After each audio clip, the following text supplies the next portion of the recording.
start by telling you my name. My name is Charles Salter. I'm from Louisville, Kentucky, USA. Came to Finland in 1984, but first knew about Finland in 1983.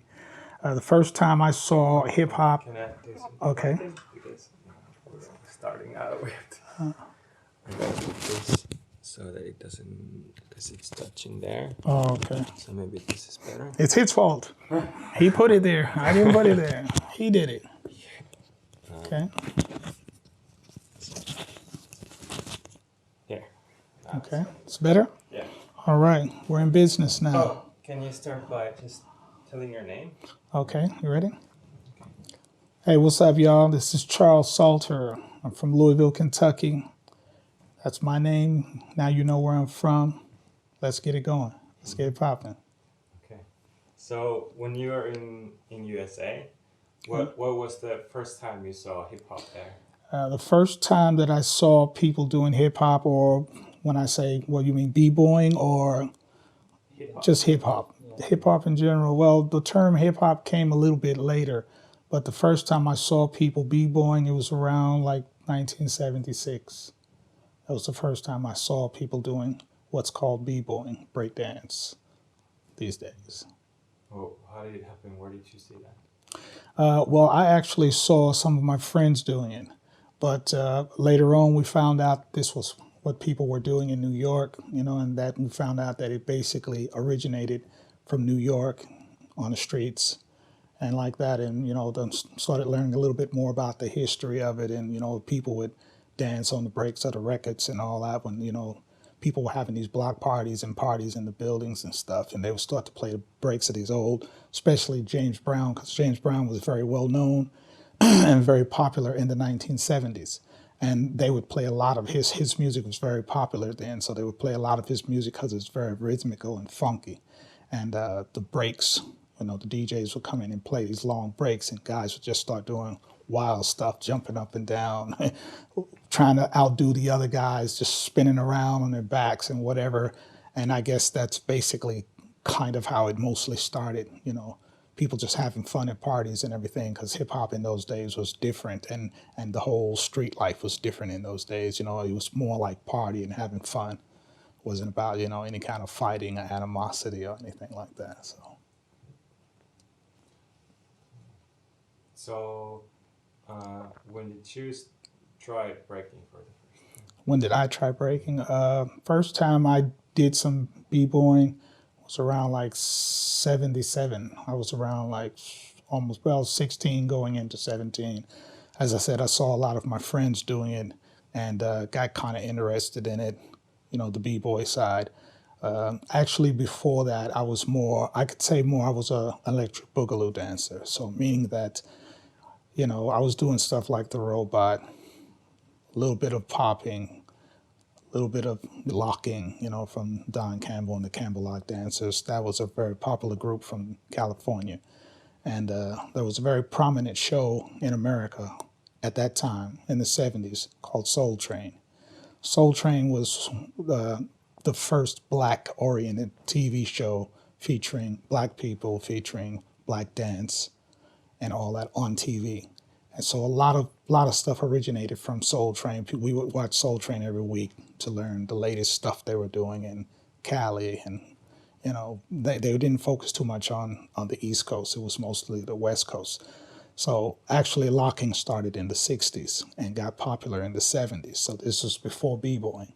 So actually locking is not really a part of hip hop. They just kind of added it to hip hop later, but it actually started before that. Yeah. Okay, so when you started b-boying, what did people call b-boying back then? Well, basically call it breaking. Because it's called b-boying. Basically, b-boying means break boy, guys who danced on the breaks of the record. So it became b-boying, and from that, a more popular term become breaking, breakdancing. And basically, as I said, I saw some friends doing it from school, asked what they're doing, what is this, and they told me, yo, we breaking, this is breaking, we breaking. So got kind of interested in it from there. So, what kind of moves did you do? well, in the beginning, I would say breaking and b-boying was much more basic. It was very basic. You don't have, like today, you have thousands of moves that have been added to breaking.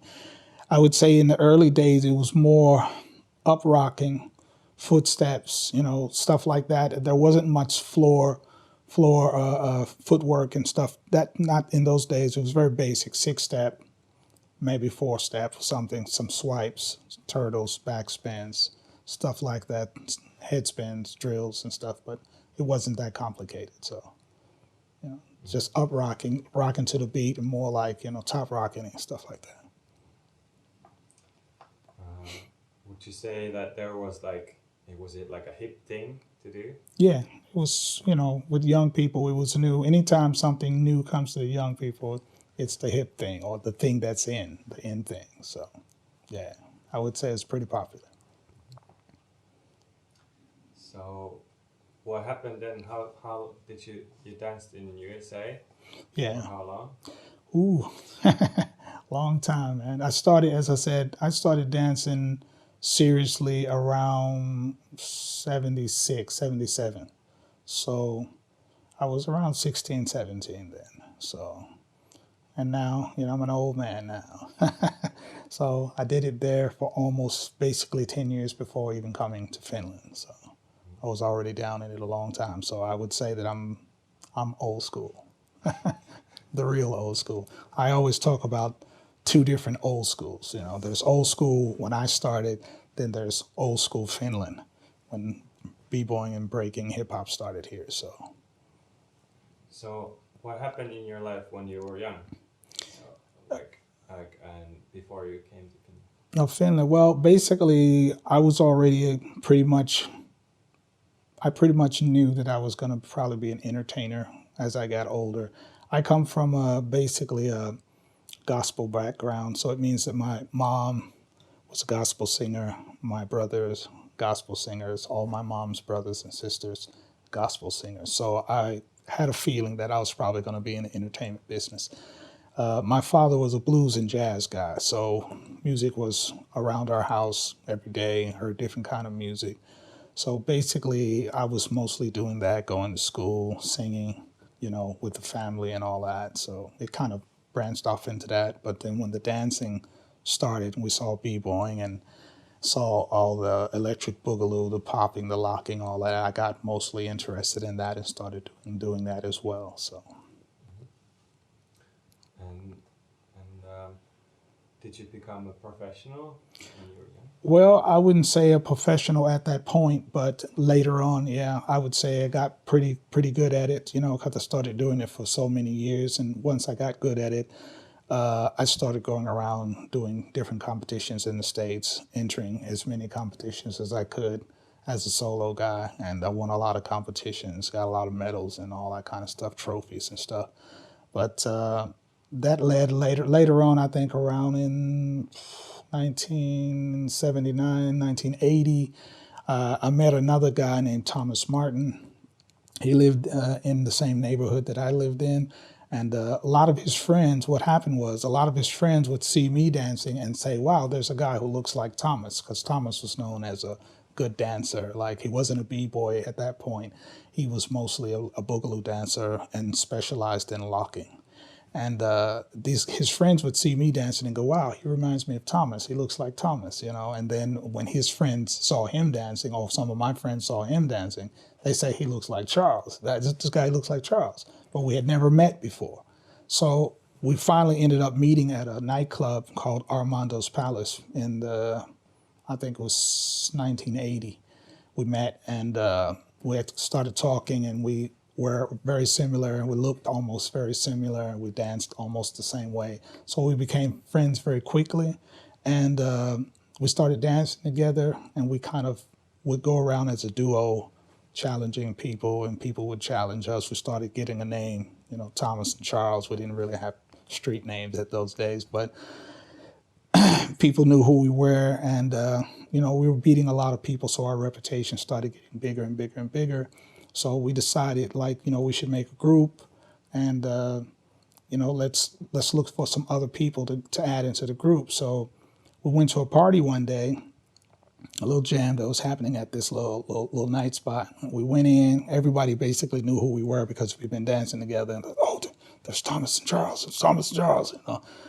People come in, and we saw this crowd of people, and everybody's yelling and screaming. And we wondering, hey, what's going on? Who's dancing or something? So we went over to the crowd, and we looked in the crowd, and there was this girl, and this girl was like out there popping, waving, ticking, moonwalking, all kinds of stuff. Like, wow, she's great. Like, who is this girl?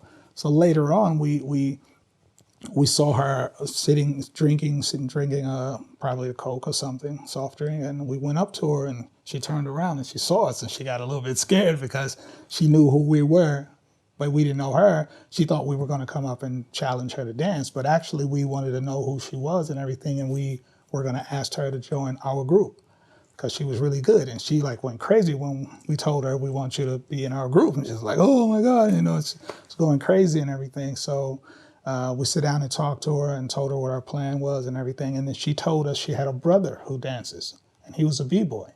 His name was John Smith. Her name was Laverne Smith, if I didn't say it before. But she had a brother named John Smith. We called him Johnny. So we ended up meeting him, saw what he could do, and said we want to put him in the group too, because we, at that time, didn't have any b-boys in our group. It was basically doing popping, locking, but electric boogaloo. We called it electric boogie at the time. And it would have been nice to have a nice element of b-boying in our group. So we only had, me and Thomas, we could do a little bit of b-boying, but we weren't specialized in it, But this guy, he was, that's what he did. So we said we want him in a group. So the sister told him about us. He got interested. He joined the group right away. So we needed to find a name for our group. And we didn't want to have a name at the time in the 1980s. Everybody had these kind of b-boy names. There was a lot of b-boy groups. There weren't really electric boogaloo groups. That was more popular on the West Coast. And we lived on the East Coast, which was more like Kentucky, Indiana, Chicago. So at that time, the b-boy craze was so big, everybody had these b-boy names, the Floor Rockers or the Dynamic this and blah, blah, blah. And we didn't want to have that kind of typical name. We wanted a name that kind of stood out. So me and Thomas and Johnny, we were very interested in comic books. And we used to read a lot of Marvel comics. And then there was a comic book that was called the X-Men. So the X-Men comics was very popular to us, and we liked it. So we took that name as our group, for our group name, because it kind of personified who we were, as a group. We were all different, had all different kinds of skills and powers. So the X-Men is about mutants who had these different powers. So Laverne called herself Storm. So there was a girl in the X-Men called Storm. She called herself Storm. Then there was Wolverine. Johnny was more like a Wolverine because he was the crazy break dude. And Thomas, we took different other names. We didn't take X-Men names, but the group became the X-Men, and that's how we basically started out. And when we went to jams, everybody started going crazy because now we had a girl who could dance, who could pop, who could break, who could do everything. And we had a more fuller group, and that's how we got started. Long story. Yeah. Okay. So what did the group do? Where did you go? We went everywhere, basically, man. We went all over the places where we lived. We got in as many competitions as we could because we were trying to build our name and reputation, and we did so. We got bigger and bigger and bigger. So basically, then everybody all over Louisville and the Indiana area knew who we were. And one day we ran into. I was working for what they call a girls and boys club. We call a youth center here or whatever. And a guy came there one day who had something to do with dance and, jazz and all that. And he saw me dancing there, came up, started talking to me, introduced himself. His name was Ron Hayes. And he was a jazz teacher, and he did jazz dance. And he asked, he saw me dancing with the children and teaching and stuff like that. And he got very interested and started talking to me about, who I was. And then I told him about, when I had this group called the X-Men, there's another 3 people. So he wanted to see us, and he had some connection to some kind of big dance theater in downtown and knew some people.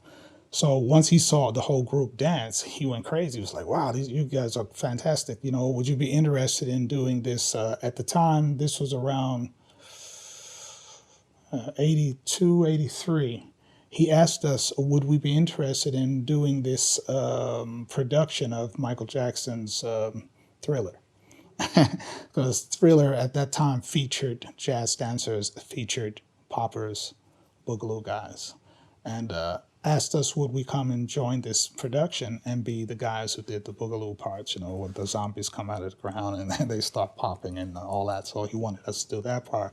So we ended up doing that at the Kentucky Center for the Arts in, I think, around 83, 82, 83 or something. I can't remember exactly the year. And, you know, he took us to a lot of other places, and he became kind of like our unofficial manager. We didn't make him an official manager, but he just wanted to help us because he saw like how talented we were. And he started taking us different places, and we started getting bigger and bigger. And then we won this really big competition there. There was a competition on this place in Louisville, Kentucky called the Belvedere. And it was called, I can't remember the name of the competition. It was just a big dance competition, and like people came from different parts of the states.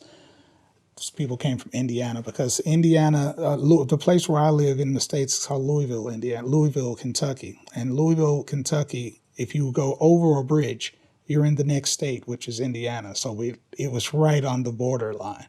So a lot of people from Indiana would come over to Kentucky and be in these competitions. But anyway, to make a long story short, X-Men won the competition, and that gave us even more statewide recognition. We started doing commercials on TV. We started, you know, they gave us a big prize, won a lot of money and all that. So that went on for a while. We started going to different places like New York, started spreading out more, going to more places and dancing, getting a name and all that. And everything was good, man. You know, it was fun, and we were traveling. We now had our name. We'd done our homework, paid our dues, got bigger and bigger, and a lot of people knew who we were, so it was cool.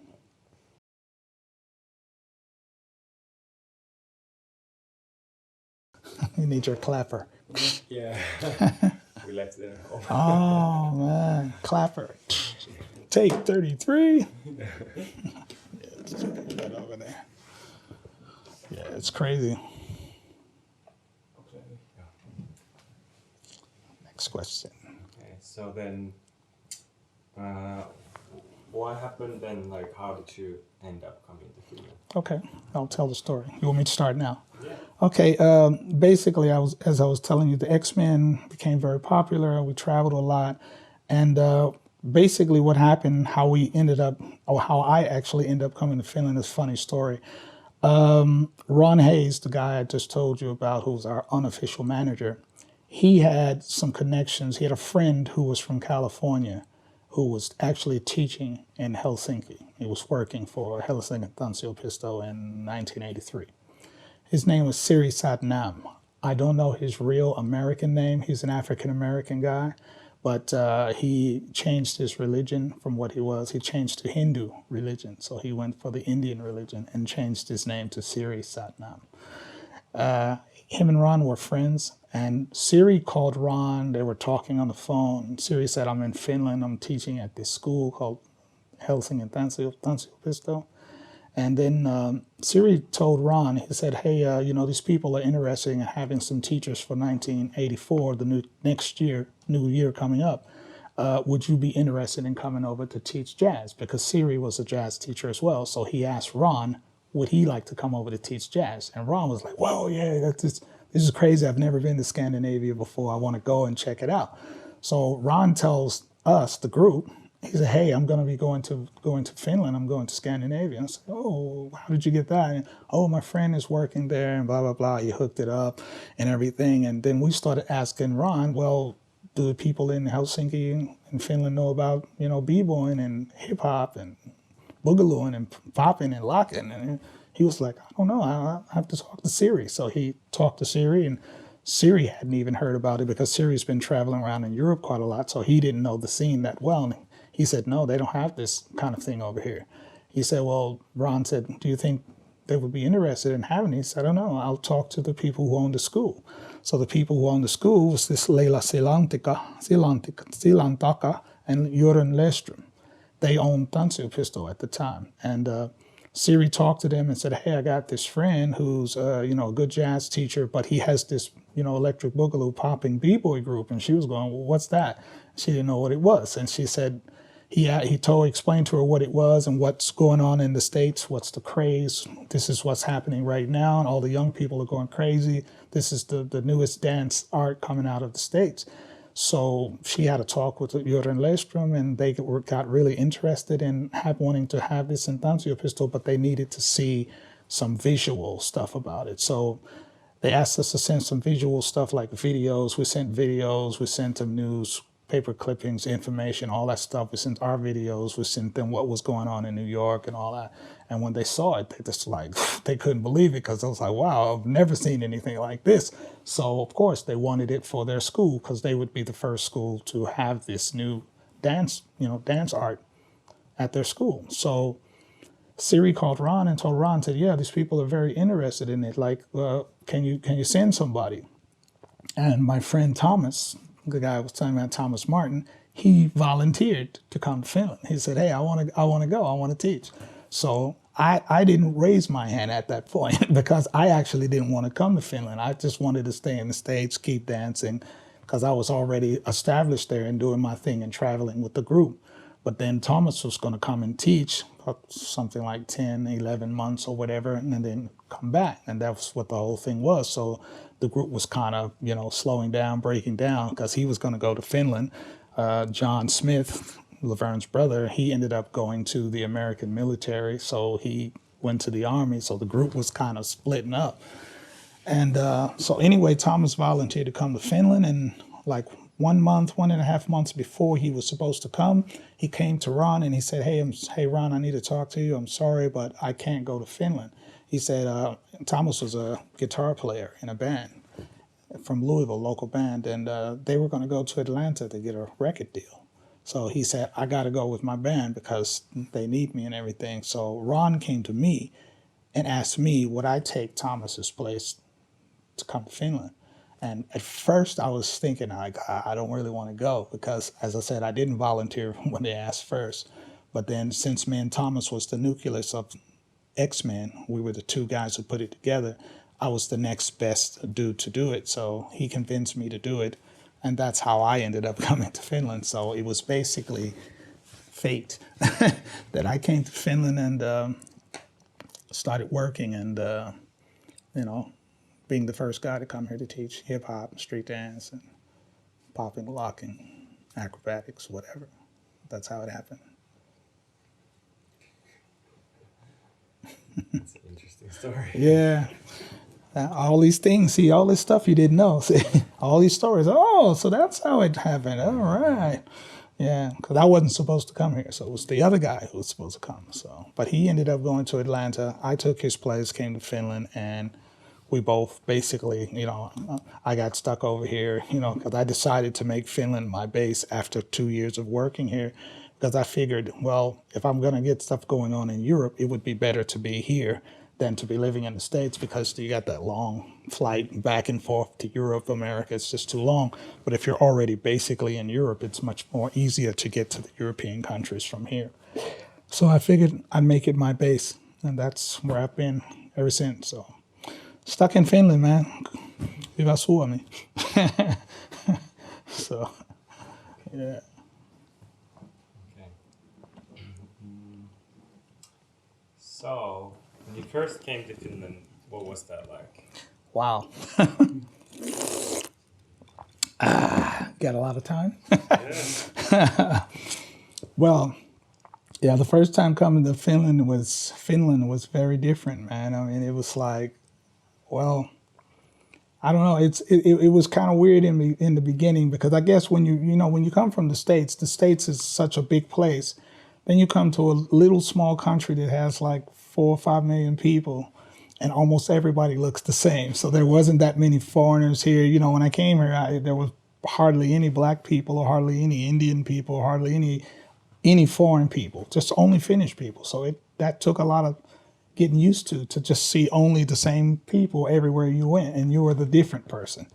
So everybody was staring at me like I was an alien or something. Look at this guy. Plus the way I was dressed, because I had more of this hip hop style and street style, and nobody had never seen that before. When I came here, most of the guys were wearing blue jean jackets with black shoes and white socks. Very basic. And I had hip hop style baggy pants, Adidas shoes, and and jackets and different stuff. So I stood out, but. It was just, I guess, there weren't that many black people here, and it was very different for Finns. Oh, you've got your phone on. We're doing an interview. This reminds me of Chris Tucker when he was doing the film with Jackie Chan. They're filming, and all of a sudden, Chris Tucker's phone rings while they're filming. And he goes, hold on, Jackie. And he pulls out his phone. Yeah, man, I'm here. I'm filming, man. I'm right here. I'm looking at Jackie Chan. I'm looking him dead in the eye. And Jackie Chan's mad. Oh, you're not professional. You waste our film. It's like, so it's really bad. It's a professional dude, and he's got his phone on. But I guess he forgot. We all make mistakes. Anyway, that's in the interview. All right, good. Some comedy too. Yeah. So where was I? Yeah. So coming to Finland. Yeah, coming to Finland was pretty crazy. It took a while to really get used to it, because being from the States, you see all kinds of denominations of people, Indian people, Jewish people, black people, Puerto Rican people, Mexicans, white people, Chinese people. It's a melting pot of so many different cultures. So you get used to that. But then coming to Finland, you don't see that anymore. I'm like walking around like, what the heck? Where's the foreign people at? So it took a while to get used to that, and Ron stuck out very, very much, because Ron Hayes came as well, because he came to teach jazz. And Ron was a gay guy. He was gay. And Ron had this crazy style. He already had this, like, one half of his hair was short on this side, the other side was very long. And the way he dressed, everybody noticed him. Everybody was looking at this guy, because he stood out. Everywhere Ron went, he stood out in the crowd. So he made a big stir in Finland. But it was really funny. That was during the time, we came in 84. We told them about it in 83. So they said, yeah, we want you guys to come over. So 84 is when we came over, around the 15th, middle of August.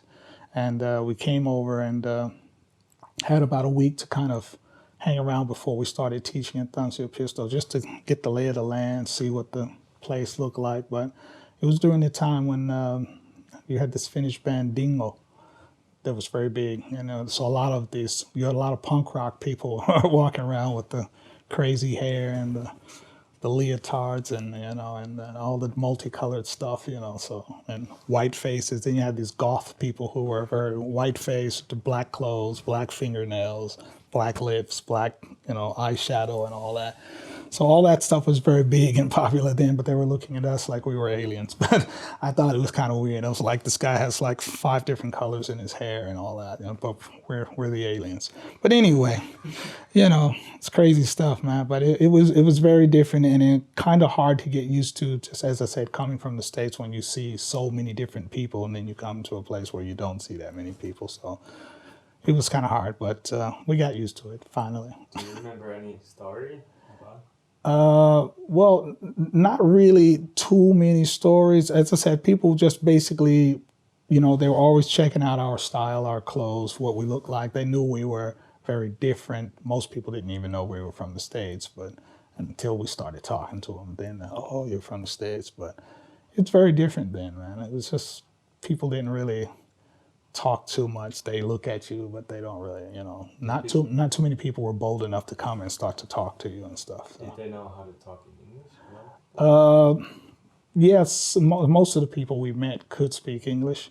Not that good, but I guess Finnish people they learned British English in that time when they grew up in school. I don't know what it is now or how it is now, but in those days, British English was the thing. So most people who did speak to us had a more British accent, so to their English speaking, since English comes from Britain anyway. So I guess that's the point.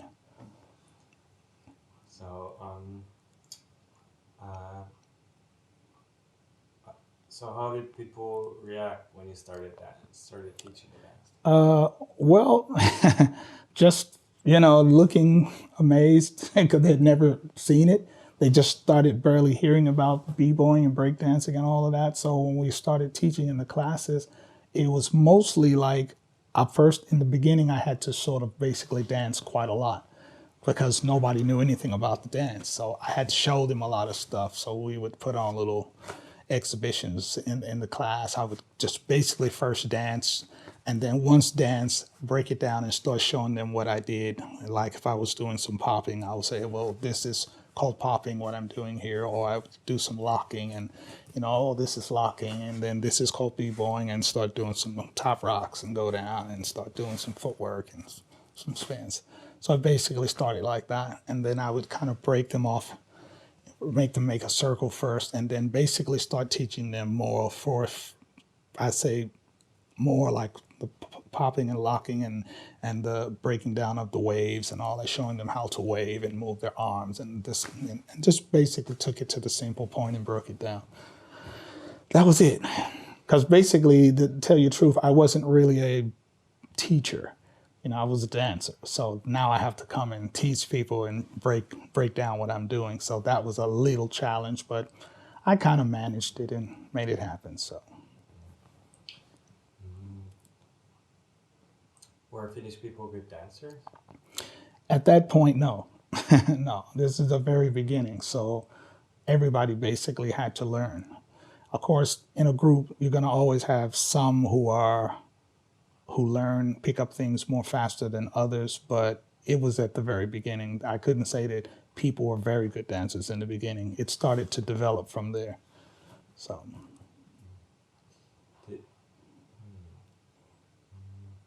So then, I think in '84, in that time, there was like, also in Finland, people started knowing about breakdancing and it became a big thing pretty soon, right? So it became a big craze. It's yeah. crazy. So what happened then? Well, basically, in the dance schools, like in Tanssiopista, in all dance schools, Tanssiopista was the biggest dance school because it had been established, I think, from already the 60s, from what I hear, maybe 70s or 60s. But what b-boying and street dancing and all of that did for that school, it bring so many boys to the school because they didn't hardly have any boys dancing in the dance classes. If there were any boys dancing, it was basically, you might have had some guys who were, a handful of guys doing ballet, maybe one or two guys doing modern, maybe one doing jazz. But they didn't hardly have any boys. So the school was 98 to almost 99% women. But when b-boying and all of that came, I brought so many boys to the school that they had never seen before. So they got an influx of a lot of young boys. And still, it even brought a lot of girls, because even girls were interested in it as well. But there were more boys. And they liked that because then the ratio became a little bit better. And now it wasn't only 99% girls, it was like almost 50-50. So it changed the dynamic of the school.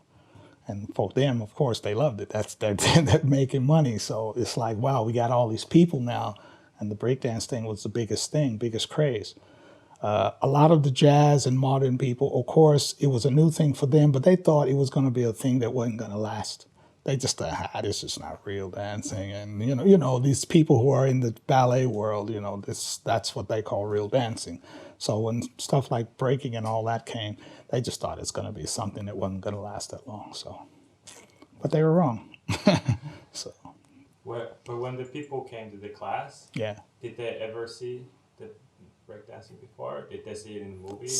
Some had, but the movie hadn't came out yet. There was a movie called Beach Street and another movie called Breaking. They were probably the first two movies that featured b-boying and popping and locking and electric boogaloo.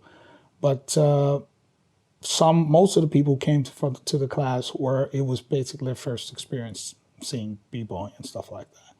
Only a very, very few, a handful, might have heard about it before. Why did they come to the class? How did they know? It just started spreading word of mouth, and then of course Tanssiopista put advertisements up about we have now breakdancing at our school, and they advertised it and promoted it, so it to bring the people to the school. Yeah. So when the craze came, everybody started dancing. Yeah, quite a lot of people. Well, how did it? Did you travel in Finland around? Not that much. Mainly stayed in Helsinki working because Tanssioppisto wanted to keep me more as an exclusive person dancing only for Helsinki.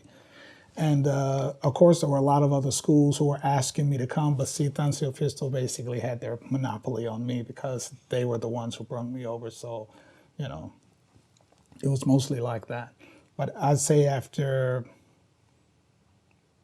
maybe 3, 4 years, 5 years of teaching, there became some guys who became a little bit better, and then they would teach a little bit outside Helsinki or in the places where they were from. Because I had there were guys coming from Hanko and Tampere, to come to take the breakdance class, traveling that far just to come and be in the class, just to get the experience and whatever. So we're traveling quite a far way. So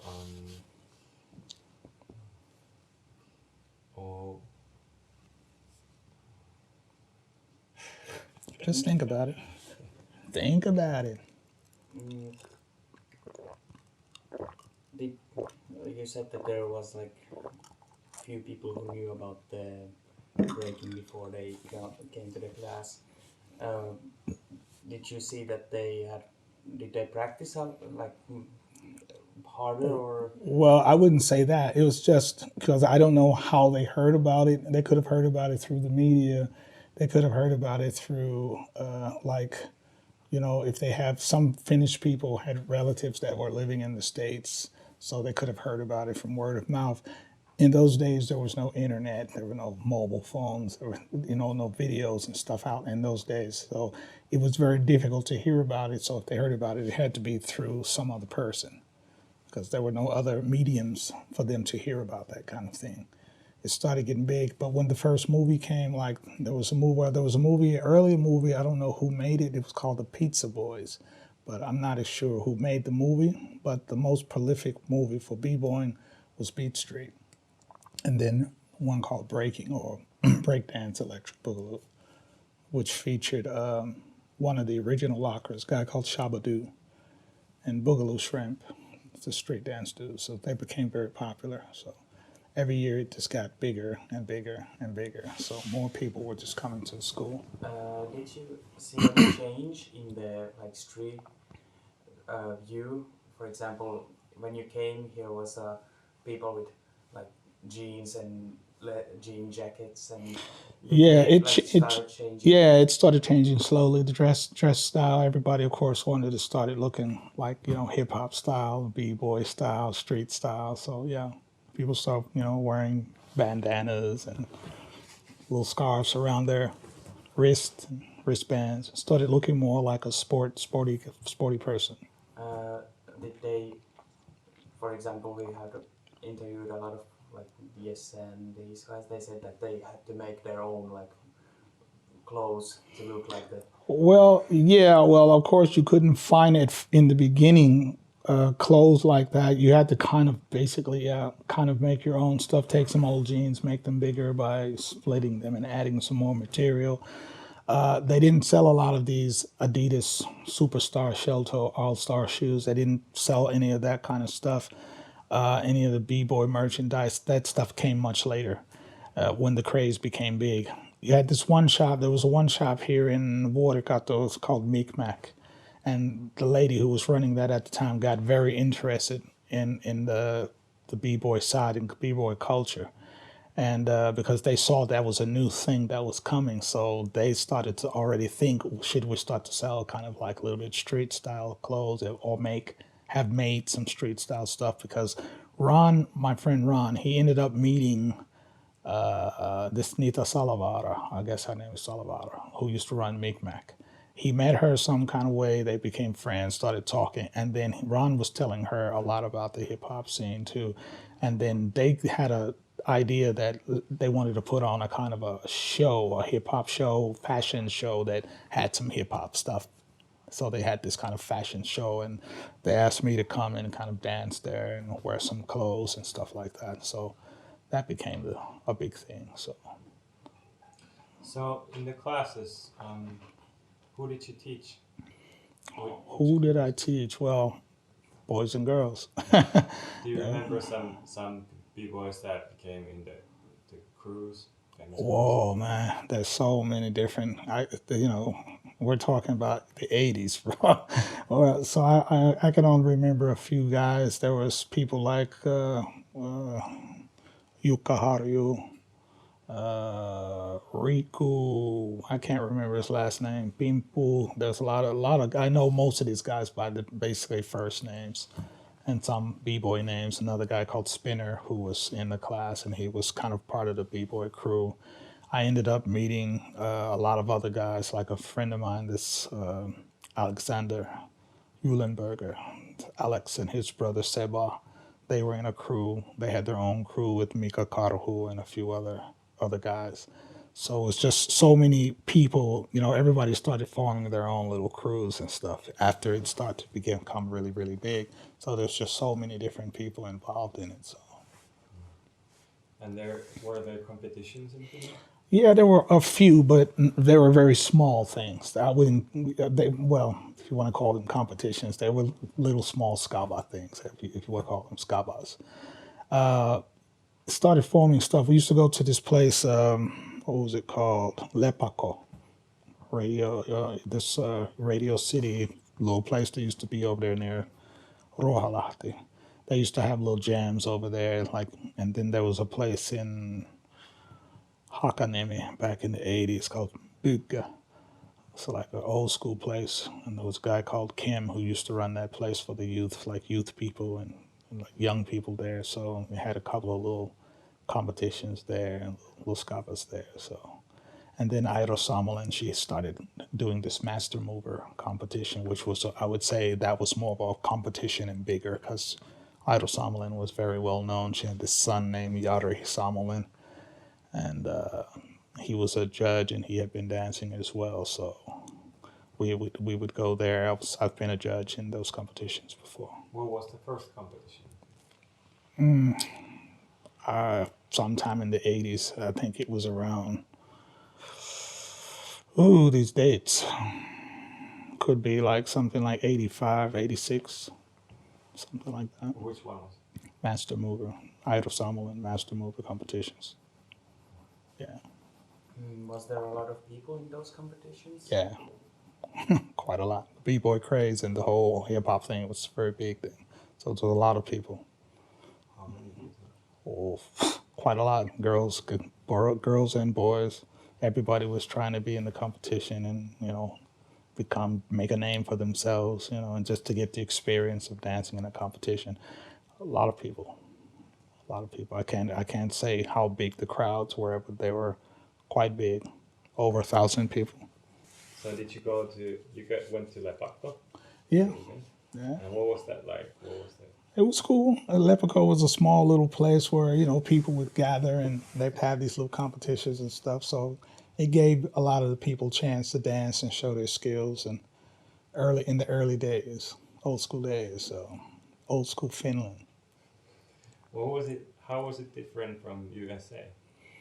Well, I would just say it was just on a smaller level. It was basically the same, but just on a smaller level. Since b-boying and everything started in the States, they've had a long time to practice. So, of course, they're going to be a lot better than everybody. The level in that time in Europe was very, very low because it just started in the '80s. So it took time to build up and get the level bigger. And then it started spreading to the rest of Europe, places like Germany, because in Germany, we have a lot of American military bases. America has military, so you have a lot of Marines and guys who are dancing on the streets. They went to the army.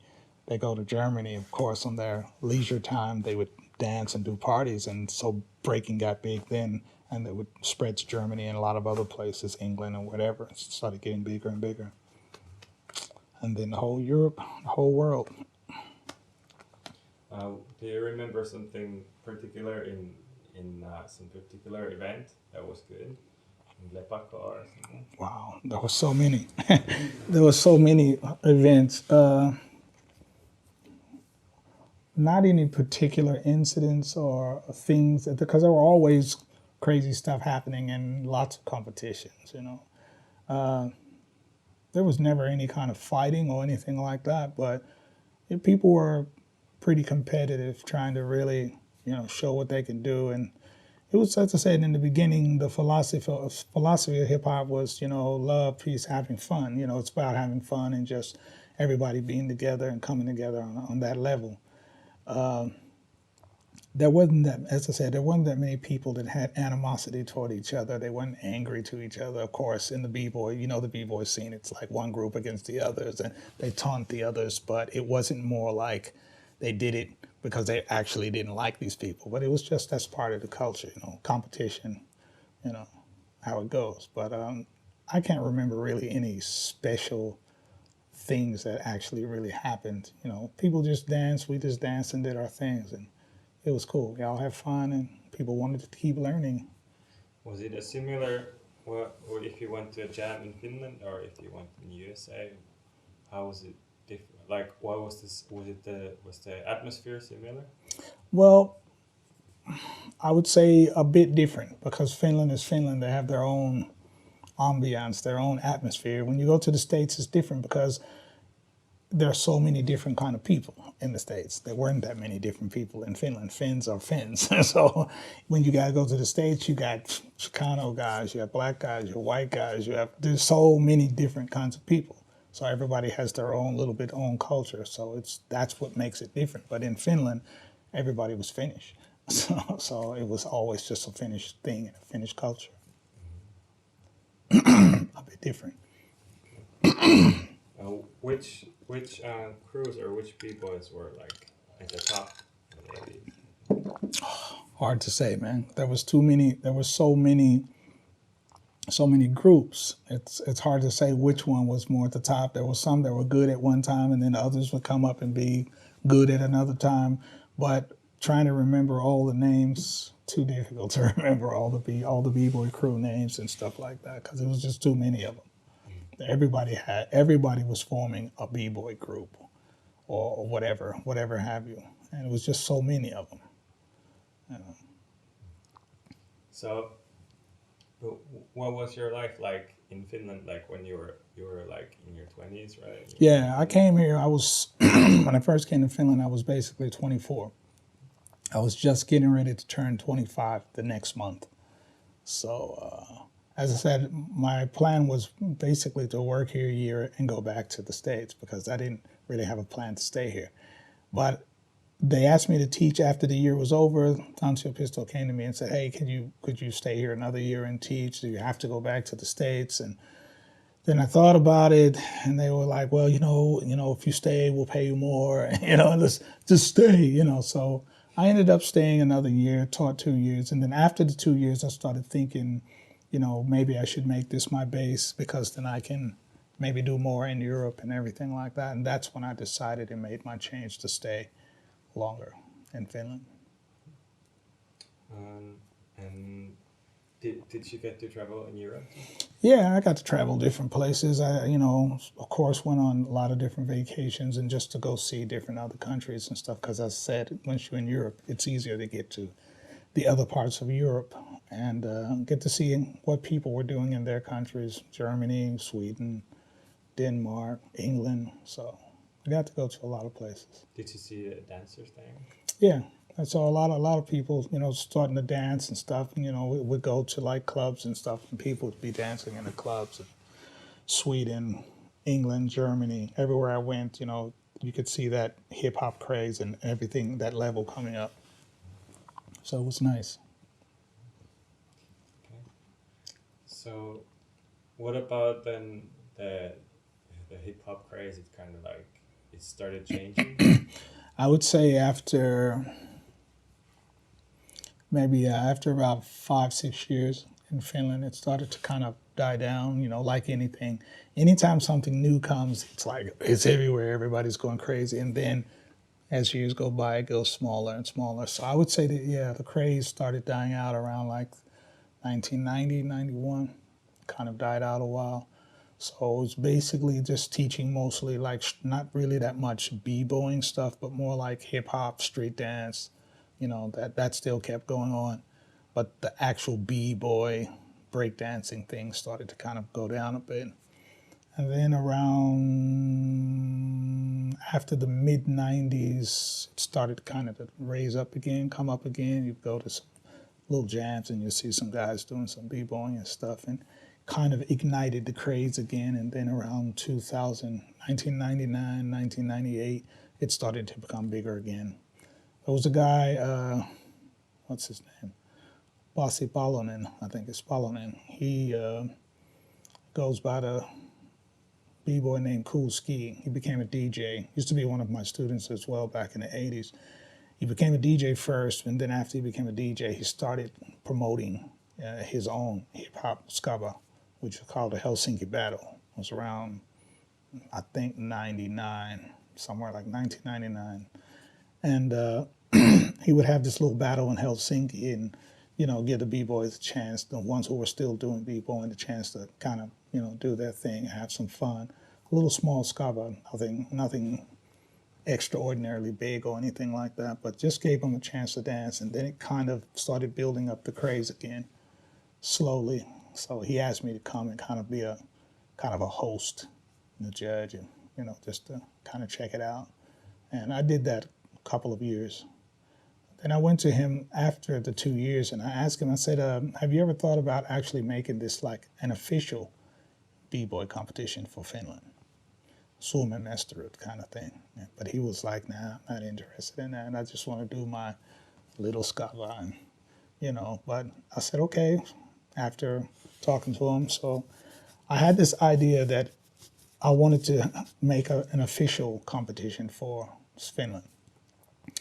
And I went to two guys, as I said. I mentioned this guy, Alexander Eulenberger, and his brother, Sebastian. I went to them and said, "Hey, look, I got this idea." I said, "Would you guys be interested in doing this idea with me?" I said, "I have an idea that I want to make a Suomen mestaruut official b-boy competition."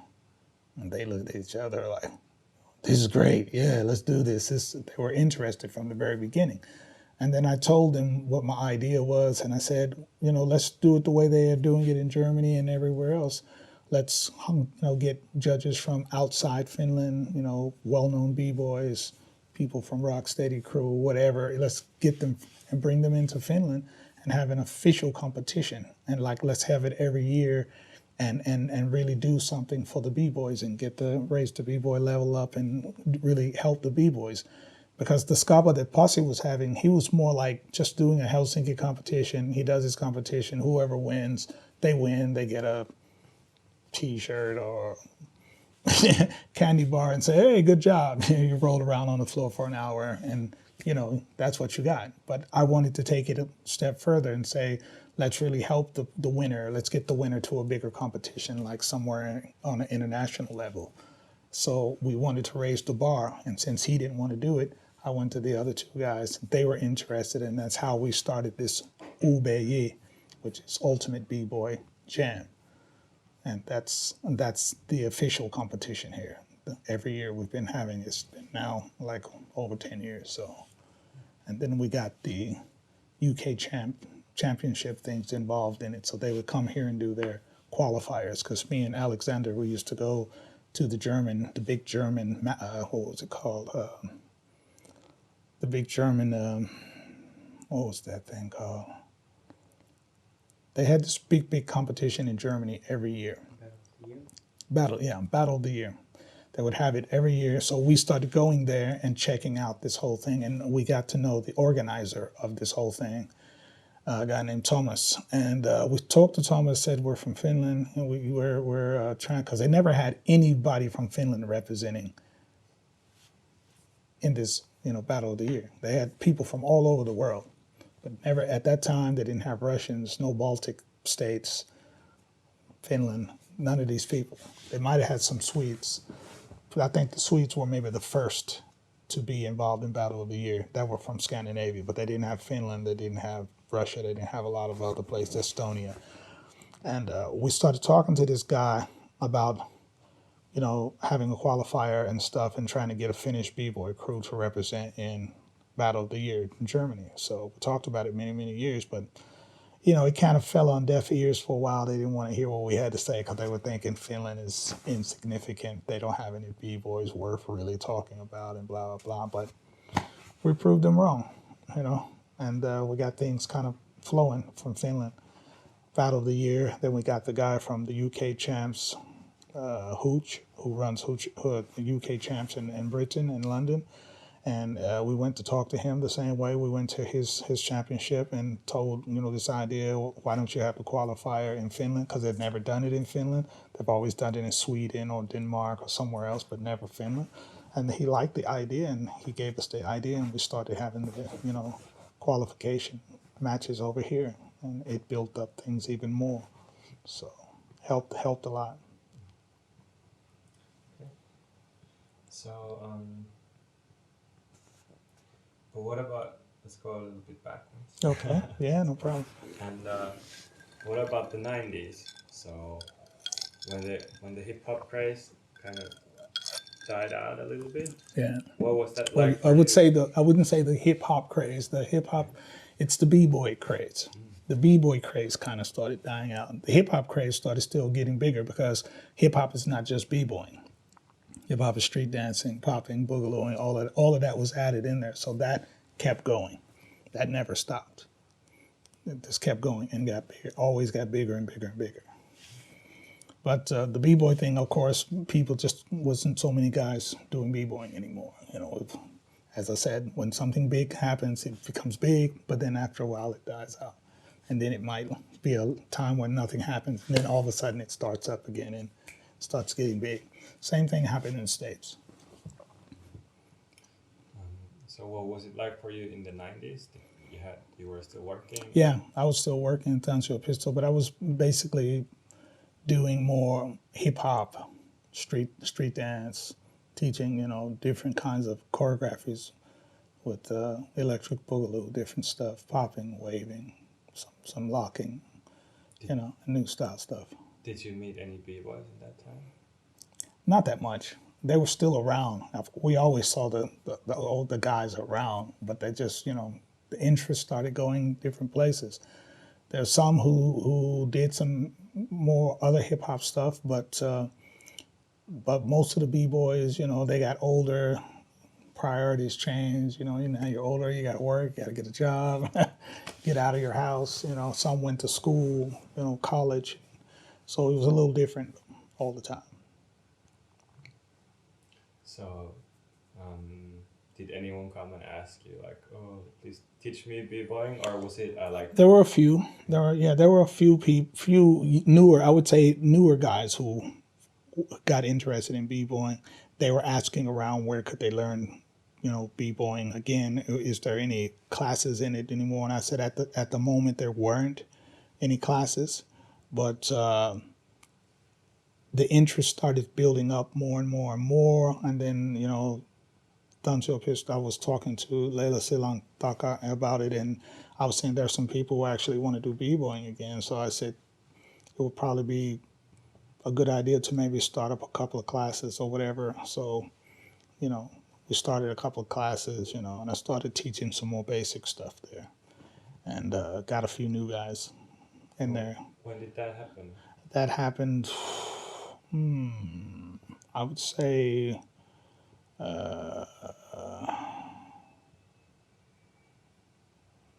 had to be around 2000, 2001, 2000, something like that.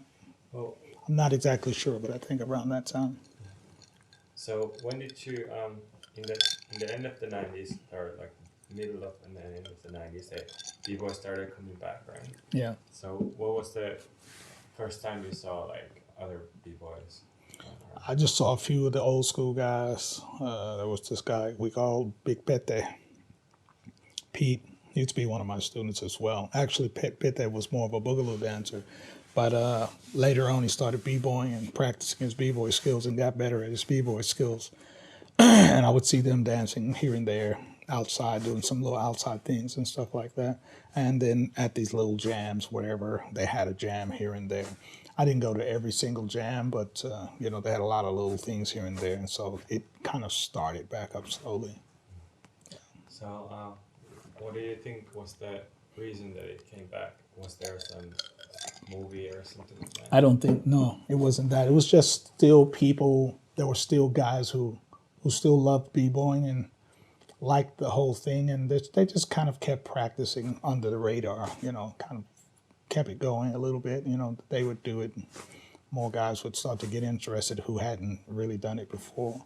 And they would take some students and take people and start teaching. They would go down to Kisahalli and still train a little bit. You saw a few guys still training b-boy things there, and wherever else they had these kind of youth centers and stuff like that. How about didn't there start another wave of the b-boying? Yeah, around the late 90s into the 2000s when the Kuski started having these competition Helsinki battle, then the wave started kind of getting bigger again. Yeah. Did the Bompak MCs, for example, affect this? I would say a little. Well, the Bompak MCs, Raymond E. Banks, actually Raymond was one of my students as well. In the old days, I met Raymond when he was around 12, 13. And once they formulated Bompak MCs, and of course Raymond was, as I said, he was a b-boy. He was into the hip hop thing, and his whole Bompak MC premise was based on old school rap meets this new school music that was coming out. As you've heard the song Freestyler by JS16. They teamed up because Raymond was, they had a group that came before Bompak MC. Raymond was in a group with Jaakko Salavator and this girl called Mari Vesala. The name escapes me what these guys were called, but they were a little group for a while. And but anyway, Raymond wanted to do more of this rapping and b-boy thing, and Jaakko would mix his music, and they would come together, and that kind of eventually formed, Bompak MCs. But it started from Turku because Jaakko Salavator is from Turku. And Raymond would go down and he was doing some raps for these songs that Jaakko was making for another guy. So there were actually another guy involved in it, and Raymond would come down and he would write raps, and then he started doing the raps. And for some reason, I don't know who this other guy was, he kind of disappeared, and Raymond kind of stayed in it. And they got this other DJ guy, Gizmo, to come into the project, and he started doing some things in it. And but the nucleus was basically Raymond E. Banks and Jaakko Salavator. And once they started putting out these songs and became the group Bompak MCs, Raymond, they started out putting their singles and stuff out, and B-Boys, Fly Girls, and because he still had that whole B-Boy hip-hop background. And that, I would say that, it influenced a little bit, that kind of, started people to kind of get back into the craze of hip-hop. But it actually, hip-hop and B-Boying, but it had already basically started even before the Bompak MC thing. It just still was starting at a slow level and kind of rising as the year went by. But I would say they definitely, they had an influence in kind of bringing back that second sort of b-boy craze in Finland. Were you involved in the Bompak MC scene? I was involved, but I was involved mainly on the second album. The first album they had out, with the one that they started with the single Freestyler, which became big. They didn't start with the single, but that's the single that really blew up the Bompak MCs. And so they made the second album, and I kind of came in on the second album because I'm a songwriter, and I was working with JS16 as well. I've known Jaakko Salavator since he was 16. Actually, that's how he got his name. So he started doing music and becoming prolific figure in music when he was 16, so he called himself Jaakko Salavator 16, JS16. And I met him through a guy named Kari Kaivola. Kari Kaivola used to be a guy who was in my group. I had a music act called Third Nation. was myself. I was the singer and the writer. There was a guy from England named James Black who was living here in Finland who was married to a Finnish woman. He was the musician and the guy who made all the songs, and Kari Kaivola was more on the production and engineering side. And Kari had Jaakko working in his studio back in the days. We're talking about 90, something like 91, 92.